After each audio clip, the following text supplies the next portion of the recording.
आज के इस बेहद रोमांचक विश्लेषण में एक ऐसे रहस्य की गहराई में उतरते हैं जो दुनिया के सबसे सुरक्षित और गुप्त राजों में से एक है। ये कोई आम कहानी नहीं है। ये एक ऐसी पहेली है जो सदियों से पुरी के जगन्नाथ मंदिर की मजबूत दीवारों के पीछे दफन है। बात हो रही है ब्रह्म पदार्थ की। ये सिर्फ आस्था का मामला नहीं है, बल्कि विज्ञान और प्राचीन ज्ञान के बीच एक बहुत बड़ा सवालिया निशान खड़ा करता है। तो चलिए, बिना किसी देरी के इस रहस्य को सुलझाने की कोशिश करते हैं, जो हमारी पुरानी मान्यताओं और आज के आधुनिक विज्ञान दोनों को एक कड़ी चुनौती देता है।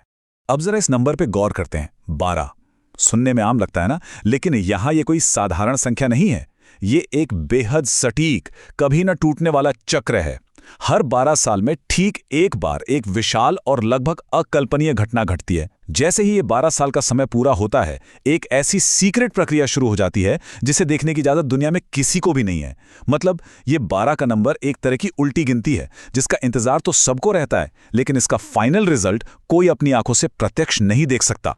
तो चलिए इसकी गहराई में चलते हैं। ये पूरा का पूरा रहस्य एक बहुत ही अजीब सवाल पर टिका है। आखिर क्यों पुरी जैसा इतना बड़ा शहर अचानक पूरी तरह से ब्लैकआउट में चला जाता है? सोचिए, हर तरफ घुप अंधेरा, बिजली काट दी जाती है, रोशनी का एक एक कतरा बुझा दिया जाता है।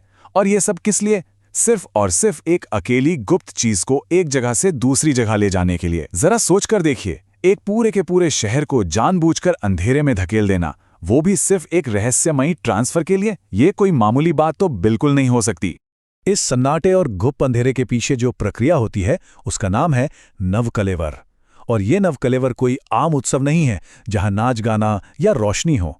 ये एक बहुत ही प्राचीन, बेहद पवित्र अनुष्ठान है, जिसे पूरा करने के लिए पूर्ण अंधकार की ही शर्त होती है। इसी काले अंधेरे में सदियों पुराना एक ऐसा काम अंजाम दिया जाता है जिसे रोशनी की एक किरण तक से दूर रखा जाता है। ये जो खामोशी है, ये जो अंधेरा है, ये उस छिपी हुई वस्तु की अहमियत को और भी कई गुना बढ़ा देता है। और यहीं पे उस रहस्यमय चीज का नाम सामने आता है, ब्रह्म पदार्थ। यही वो नाम है जिसके इर्द गिर्द ये पूरा राज घूमता है। इस प्राचीन नाम में ही एक बहुत बड़ी पहेली छिपी है। आखिर ये ब्रह्म पदार्थ है क्या चीज? इसे इतना ज्यादा सीक्रेट क्यों रखा गया है कि जो लोग अपने हाथों से इसे ट्रांसफर करते हैं, वो भी इसके बारे में साफ साफ कुछ नहीं बता पाते।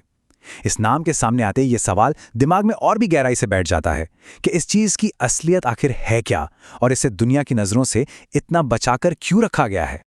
स्रोत सामग्री में इसके बारे में जिन शब्दों का इस्तेमाल किया गया है, वो सच में किसी के भी होश उड़ा सकते हैं।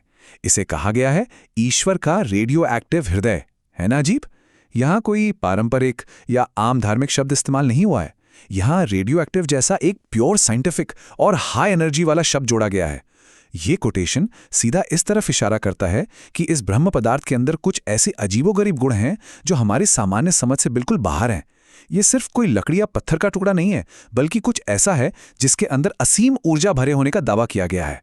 तो अब बात करते हैं इसके भौतिक गुणों की, जो उन लोगों के दावों पर आधारित हैं जिन्होंने इसे करीब से महसूस किया है। और सच बताऊं तो ये दावे सचमुच रोंगटे खड़े कर देने वाले हैं। रिपोर्ट्स बताती हैं कि ये चीज भौतिक रूप से कंपन करती है, मतलब ये लगातार वाइब्रेट करती रहती है। और इसका एहसास कैसा होता है? बिल्कुल तरल चांदी या लिक्विड सिल्वर जैसा। अब जरा उस मंजर की कल्पना करते हैं। चारों तरफ खूब अंधेरा है, आंखों पर पट्टी बंधी है, हाथों पर मोटे कपड़े लिपटे हुए हैं, और फिर भी हाथों में एक ऐसी चीज महसूस हो रही है जो लगातार कांप रही है और किसी तरल धातु जैसी लग रही है। ये डिटेल्स इसे सच में एक बेहद अनोखी वस्तु बना देती हैं।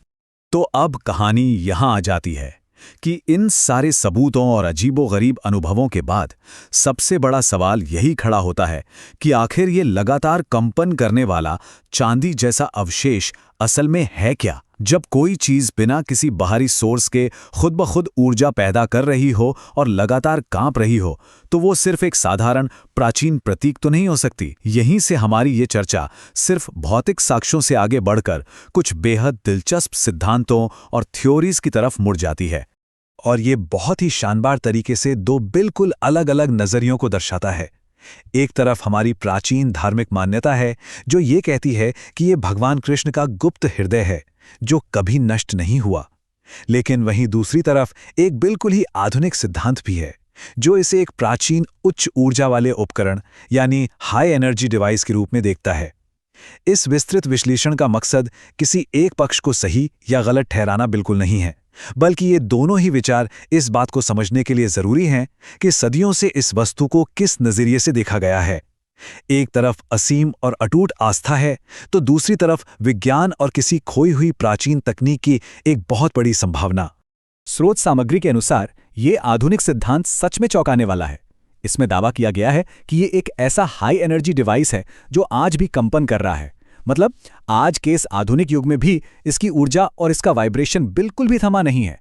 ये लगातार निकल रही ऊर्जा इस विचार को बहुत मजबूत करती है कि शायद प्राचीन काल में कुछ ऐसी उन्नत तकनीक या ऊर्जा का स्रोत मौजूद था जिसे आज का विज्ञान भी पूरी तरह से डिकोड नहीं कर पाया है। हजारों साल बीत जाने के बाद भी किसी वस्तु का उसी ऊर्जा के साथ एक्टिव रहना अपने आप में किसी साइंस फिक्शन फिल्म की कहानी जैसा लगता है ना? इस पूरे विश्लेषण को हम एक बहुत ही विचार उत्तेजक सवाल के साथ खत्म कर सकते हैं।